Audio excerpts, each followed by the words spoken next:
My brother destroyed my relationship of 3 years, saying things just happened. Everyone told me to let it go, so I let go of the family business that I'd been keeping together for years and watched it crumble. I'm 32 male sitting here in my new apartment 3 months removed from the nuclear bomb that went off in my family, and I figured it was time to get this off my chest. Some of you might think I went too far. Most of you will probably say I didn't go far enough.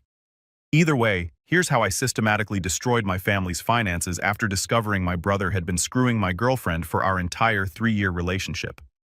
Let me start with the family dynamics because that's an important context for understanding why I did what I did. My younger brother Ethan has always been the golden child. Not in the subtle way where you wonder if you're being paranoid. I'm talking about the kind of favoritism that's so blatant it would make a sitcom writer say tone it down. That's unrealistic. Growing up, I was the responsible one. Got good grades without being asked, helped around the house, had a part-time job by 15. Standard older sibling stuff. Ethan, though, different rules entirely. Failed classes in high school. He's just not challenged enough. Got caught shoplifting. Just a phase. Boys will be boys.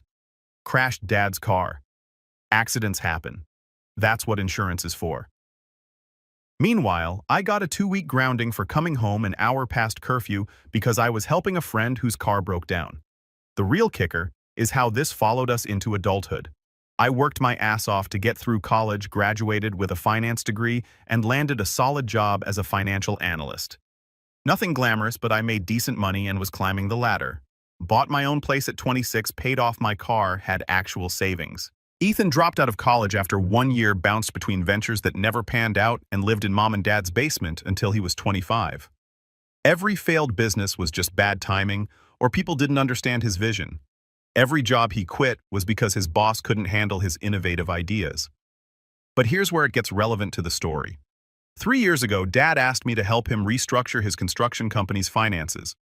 He'd built a decent business over 30 years, but was old school about money management. Everything was in his head or on paper.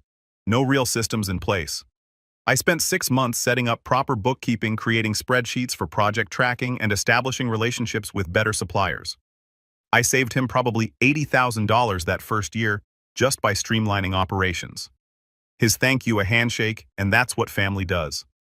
Fast forward 2 years, and Dad decides to semi-retire, brings Ethan on as his successor. Despite my brother having exactly zero experience in construction project management or running a business, I'd been helping manage the finances for free this whole time. But Ethan got the actual title, the salary, and Dad put his name on half the business ownership. When I pointed out that I'd basically been doing the CFO job without pay for 3 years, Dad said, "You have your own career. Ethan needs this more than you do, right?" Because that's how business succession should work. Give it to the person who needs it most, not the person who's actually qualified. But I let it slide because I'm a goddamn doormat who kept thinking family should mean something. Now let's talk about my girlfriend. Well, ex-girlfriend Melissa. Met her 4 years ago through mutual friends at a barbecue. She was fun, smart, worked as a dental hygienist, and we just clicked. Started dating pretty seriously after a couple months. I introduced her to my family around month 3, which looking back was probably when everything went to hell. Ethan laid on the charm immediately. This is his specialty, being the charismatic, funny life of the party guy, while I'm the boring one who talks about spreadsheets and retirement accounts. I remember him pulling me aside that first dinner and saying, "Dude, she's way out of your league. How'd you manage that?" I laughed it off, stupid me. Over the next 3 years, Melissa got really involved with my family. She'd go to their Sunday dinners, help Mom with holiday cooking, even went on a few shopping trips with my aunt. I thought this was great. My girlfriend getting along with my family. What could possibly go wrong? She and Ethan became particularly friendly. They followed each other on social media. She'd laugh extra hard at his jokes, and he'd always find reasons to chat with her at family gatherings. But I trusted her, so I never thought anything of it. My best friend Marcus tried warning me about 6 months ago. We were at a bar watching the game, and he brought it up casually. "Hey man, not trying to start shit, but has Melissa been acting weird lately, like distant?" I thought about it. She had been less interested in sex, picked more fights over stupid stuff, and was on her phone constantly. But I'd been busy with work, so I figured we were just in a bit of a rut. Every relationship goes through phases. I told Marcus, "We're fine." He didn't push it, but he gave me this look. The one that says, "I tried to tell you." The truth came out 3 months ago, in the most pathetic way possible. I was at my parents' house, helping Dad with some paperwork.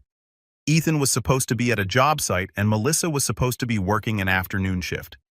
I was in the home office when I heard noises upstairs. Figured maybe Dad was up there, so I went to check. That's when I heard them in Ethan's childhood bedroom, which he still used when he stayed over. Melissa's voice is very clearly not alone. Then Ethan laughs. I stood there in that hallway for probably 30 seconds. My brain refused to process what I was hearing. Then the anger kicked in.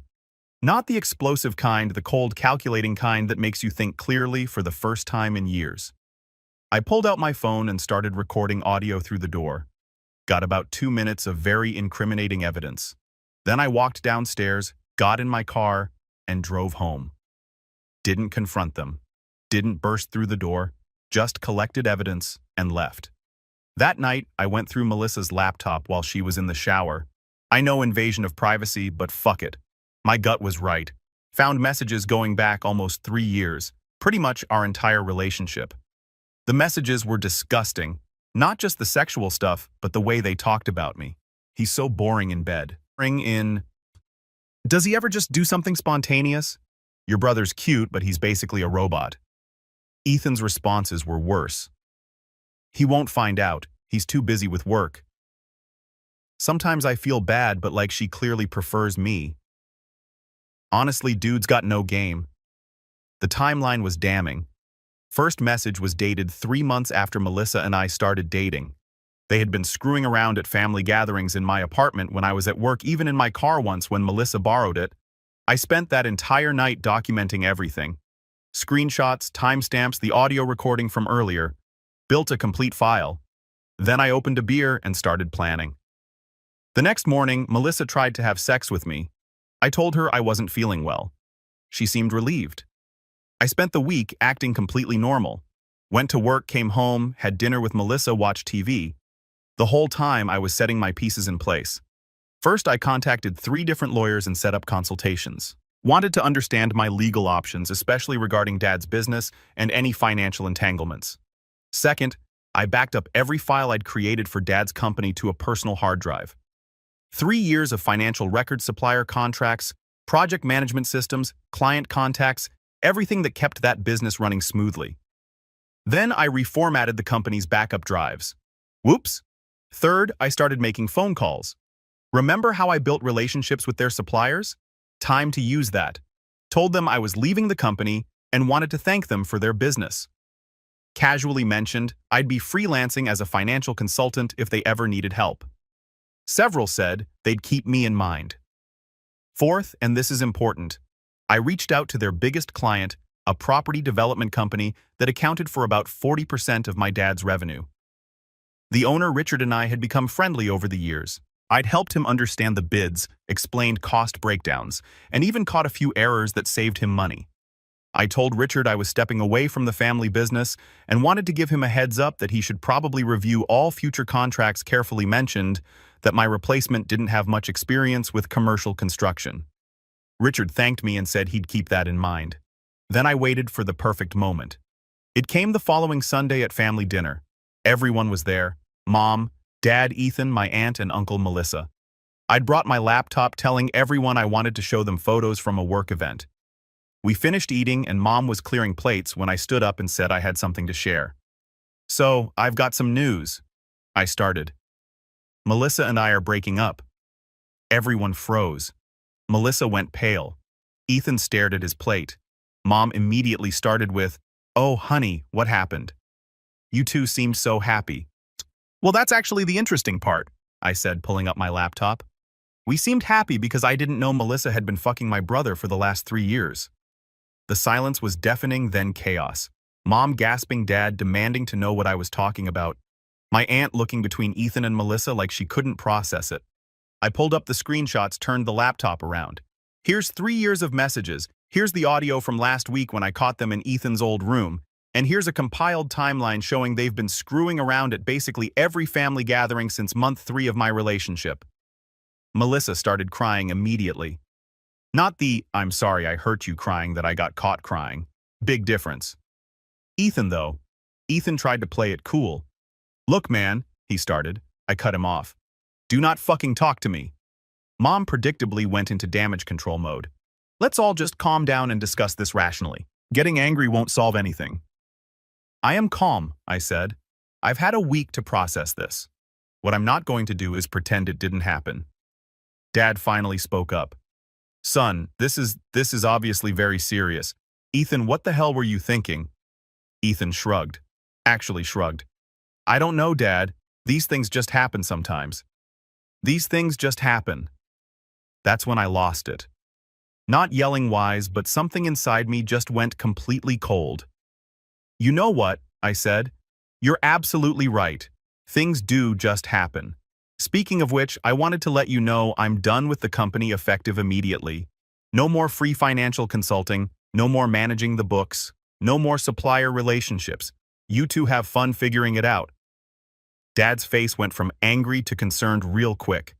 "Now hold on, let's not make business decisions based on personal issues." "Personal issues? Dad, your golden boy has been fucking my girlfriend in your house for 3 years. That's not personal issues. That's a fundamental lack of respect that I'm done tolerating."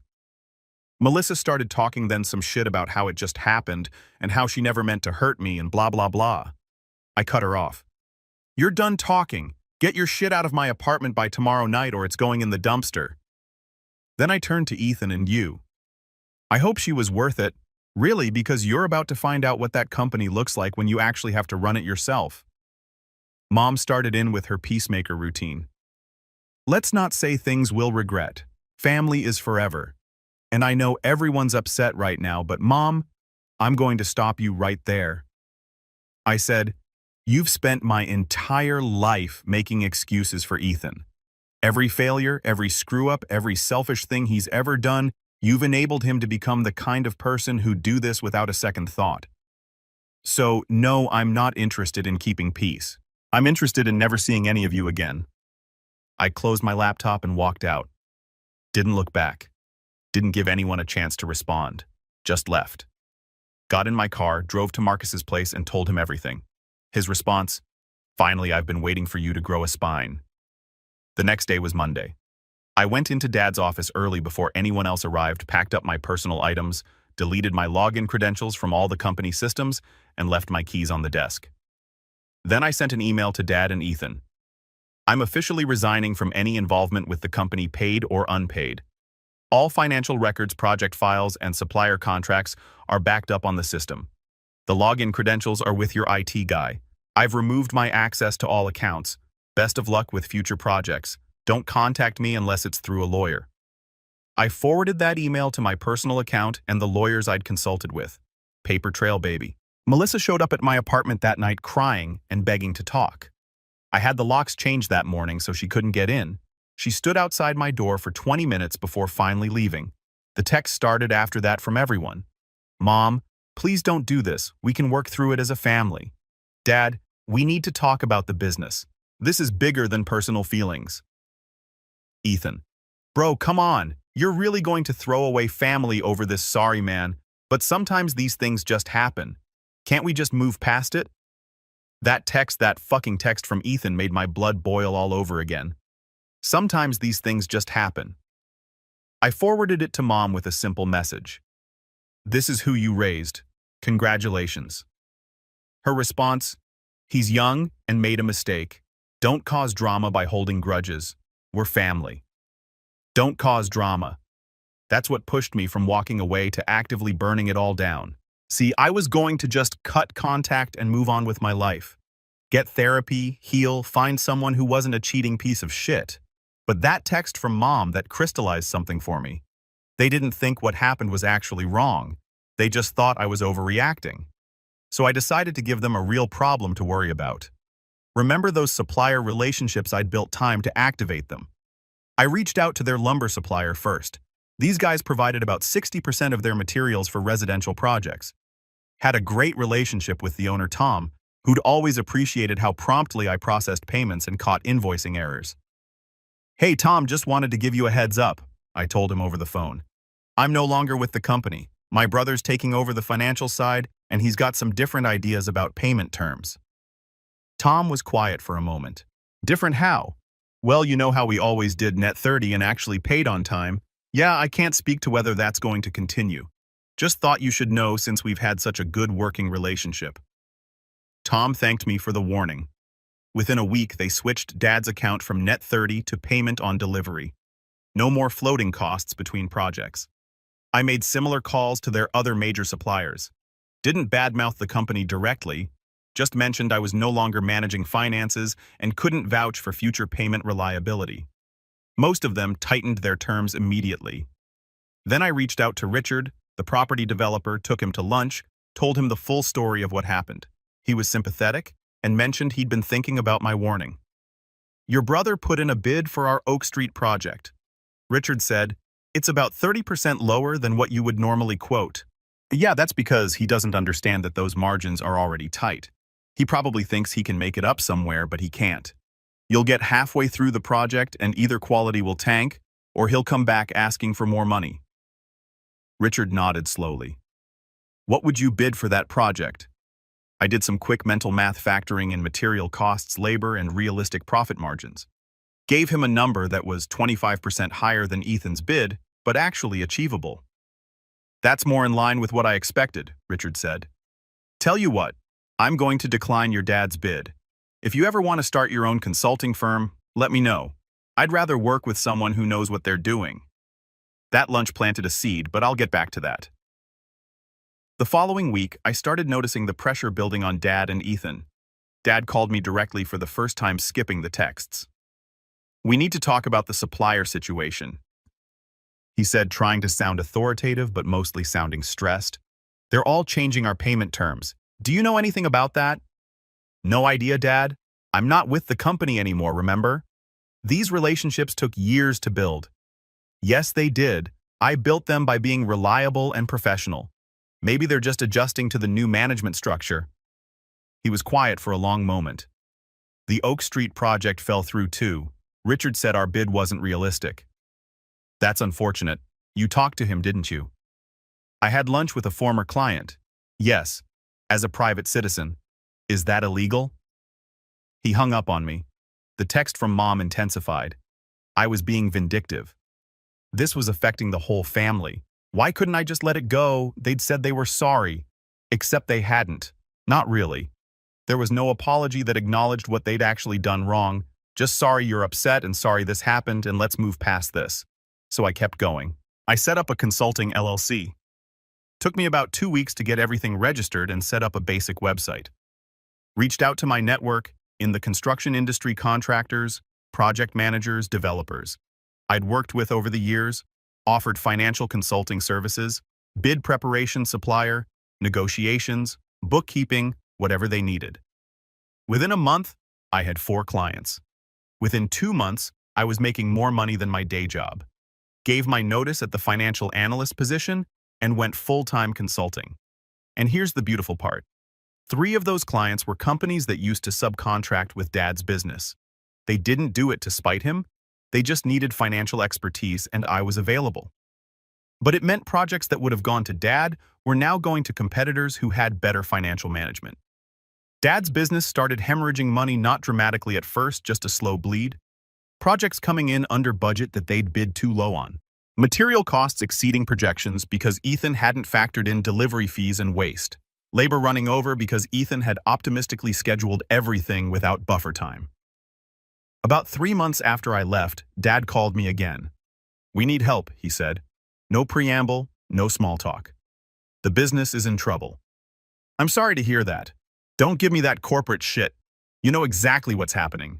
We can't get favorable terms from suppliers anymore. We're losing bids to people who are suddenly undercutting us, and half our reliable subcontractors have moved on.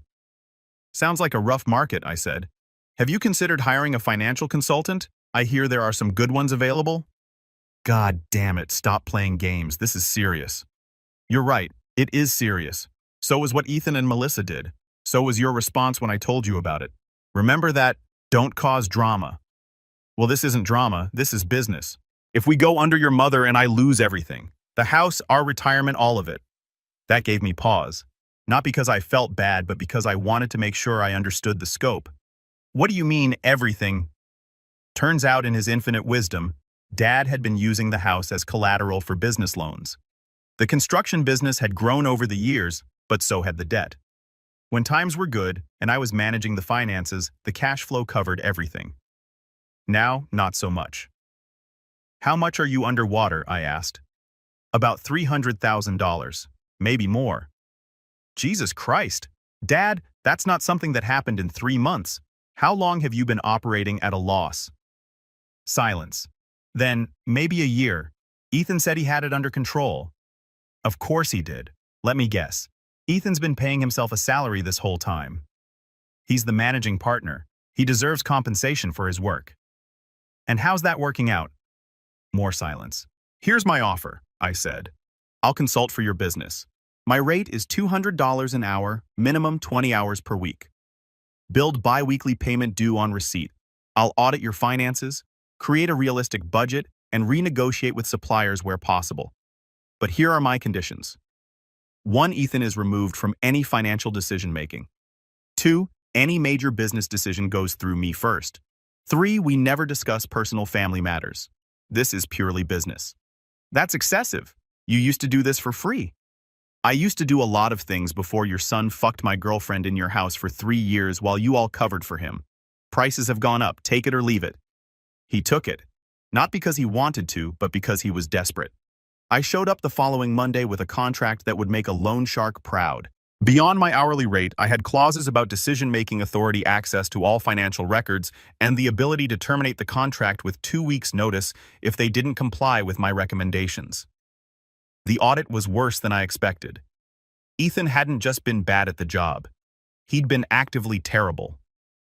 I found $45,000 in unpaid invoices from completed projects because Ethan forgot to send them $30,000 in duplicate payments to suppliers because he didn't check if bills had been paid already. 3 projects bid so low, they'd actually lost money. A company credit card Ethan had been using for personal expenses, about $800 per month in restaurant charges, gas for his personal vehicle, and 1 weekend trip to Vegas. Payroll taxes that hadn't been filed properly in 6 months, meaning they were accruing penalties. I documented everything, sent a full report to Dad with a simple cover note. This is what you get when you hand a business to someone based on favoritism rather than competence. Then I presented my recommendations. Ethan needed to be removed from any financial authority immediately. They needed to set up automatic payment systems for all recurring bills. We needed to renegotiate payment terms with the IRS, which would cost them about $10,000 in penalties, but better than the alternative. They needed to stop taking new projects until existing ones were completed and billed. Dad needed to take a smaller salary for 6 months while they rebuilt cash reserves. The company credit card Ethan had been using needed to be canceled, and he needed to reimburse the personal charges. Dad agreed to everything except removing Ethan from the company entirely. Said he was still his son and deserved a place in the family business. Fine. I structured it so Ethan could keep his title and salary reduced by 30%, but he had zero access to company finances, client communications, or bidding. He was basically a project manager with no authority. Ethan lost his mind when he found out. Started calling me directly. I'd unblocked him for business purposes only and screaming about how I was trying to destroy his life. "You're just pissed about Melissa," he said. "This is all revenge." "No, this is me cleaning up your mess again. The difference is now I'm getting paid for it. You've always been jealous of me. Admit it." I actually laughed at that. Jealous of what? Your ability to fail at everything you touch? Your talent for disappointing people? The way you betrayed your own brother because you couldn't keep it in your pants? Yeah, I'm super jealous. He hung up, blocked me again, whatever. Over the next few weeks, I systematically rebuilt what I could, reached out to suppliers I had relationships with, and negotiated new terms. Not as good as they used to be, but better than payment on delivery collected. Those unpaid invoices set up a proper accounting system that even Dad could follow. But here's the thing, I only did exactly what I was contracted to do. I didn't go above and beyond. I didn't work nights and weekends. I didn't bring in new clients or chase big projects. I did my 20 hours per week, billed them, and went back to my own thriving consulting business. The business stabilized but didn't grow. They were no longer hemorrhaging money, but they weren't making the kind of profit they used to either. And that was sustainable for the business, but not for Dad's retirement plans. About 5 months into this arrangement, Mom called me. This was the first time we'd spoken directly since that dinner. "Your father is exhausted," she said. "He's 64 years old and working 60-hour weeks trying to keep this business afloat. This needs to end." I agree. He should sell the business and retire. He built this company from nothing. It's his legacy. Then he should have thought about that before handing it to someone who had no idea what they were doing. "What do you want from me, Mom?" "I want you to come back, run the business properly, help your father retire with dignity." At what cost do I just forget that Ethan spent 3 years sleeping with my girlfriend? Do I pretend it's normal that you all knew and said nothing? That your first response was to tell me not to cause drama? "We didn't know," she insisted. "Fucking Melissa spent every Sunday at your house. Ethan was there every Sunday. You think they were just really good friends? You all saw what you wanted to see because it was easier than dealing with reality. That's not fair. Be fair. You want to talk about fair. Where was fair when I spent 3 years helping Dad for free? Where was fair when Ethan got handed a business he wasn't qualified to run? Where was fair when you told me to let it go after I found out I'd been cheated on for 3 years? She didn't have an answer for that. "Here's what's going to happen." I said, "I'm going to finish out my contract, which has 4 months left. In that time, I'll get the business to a point where it can be sold, Dad can retire, you can downsize, and Ethan can figure out his own career path. After that, I'm done. No family dinners, no holidays, no pretending we're one big, happy family." "You're being cruel." "No, I'm being honest. For the first time in my life, I'm putting myself first instead of sacrificing for a family that doesn't appreciate it. You should try it sometime." I hung up before she could respond. True to my word, I spent the next 4 months preparing the business for sale. Updated all the systems, documented every process, built a portfolio of completed projects, and reached out to my network about potential buyers. Found one too. A mid-sized construction firm looking to expand into our region. They had been impressed by some of our recent work, the projects I'd managed to turn around, and saw potential. Offered $750,000 for the business, which after paying off Dad's debts would leave him and Mom with about $400,000. Not enough for a lavish retirement, but enough to be comfortable if they were smart about it. The sale closed 2 months ago. I attended the final signing as a consultant, not as family. Shook hands with the new owners, handed over all my documentation, and walked out. Dad tried to talk to me afterward. "I know things didn't go the way anyone wanted." "They went exactly the way you made them go." I said, "You chose Ethan over competence. You chose peace over holding anyone accountable. These are the consequences." "He's still your brother biologically?" "Yes, in every other way that matters." We're done here." I left. Haven't spoken to any of them since. The epilogue is actually pretty satisfying. My consulting business is thriving. I'm making about 3 times what I made at my analyst job and work half the hours. Turns out, when you're good at something and people don't take advantage of you, you can build a pretty nice life. I'm dating someone new. She's a project manager at one of my client companies. Smart, independent, and when I told her the full story of what happened with my family, her response was, "Holy shit, you're way nicer than I would have been. We're taking things slow, but it's good." As for my family, last I heard from Marcus, who keeps tabs through mutual friends. Things are not great. Dad and Mom sold their house and downsized to a condo. The retirement money is going faster than expected because they're helping Ethan with rent. Yes, helping Ethan with rent. Turns out when you lose your cushy fake job because the business gets sold and you have no actual skills or work history, you struggle to find employment. Who knew Melissa tried to reach out a few months ago? Long text about how she'd been in therapy, realized what she'd done wrong, and wanted to apologize properly. I read it, felt absolutely nothing, and deleted it without responding. Ethan's text was even better. "I hope you're happy now. You destroyed our family's business just to get revenge." I actually did respond to that one. "I didn't destroy anything. I salvaged what I could from your incompetence, got Dad enough money to retire, and walked away. The fact that you see me refusing to sacrifice myself for you anymore, as revenge, says everything about who you are. Don't contact me again." He didn't. People keep asking me if I regret how I handled it, if I feel bad that my family's struggling. The honest answer number, not even a little bit. I regret trusting people who didn't deserve it. I regret not setting boundaries earlier. I regret ignoring red flags because I thought family meant unconditional support, but destroying their finances. Refusing to sacrifice myself to fix problems I didn't create. Walking away from people who thought don't cause drama was an appropriate response to being betrayed. Zero regrets. Mom's last text to me about a month ago. Family is supposed to forgive each other. My response, family is supposed to not fuck each other over in the first place. You should try that with your next kid. Then I blocked her number. So yeah, Reddit. That's my story. My brother fucked my girlfriend. My family told me not to cause drama, so I caused financial ruin instead. Some of you will say I'm an asshole. That's fine. I'm an asshole who sleeps great at night and isn't anyone's doormat anymore. If you're in a similar situation, here's my advice.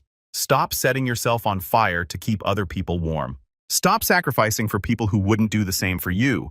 And if someone tells you not to cause drama after they've hurt you because the drama, just make sure it's the kind that's measured, deliberate, and leaves them unable to blame you for their own failures. Because at the end of the day, the best revenge isn't getting angry. It's building a better life while they figure out how to function without using you as their safety net. Turns out, most of them can't. And honestly, that's their problem, not mine anymore.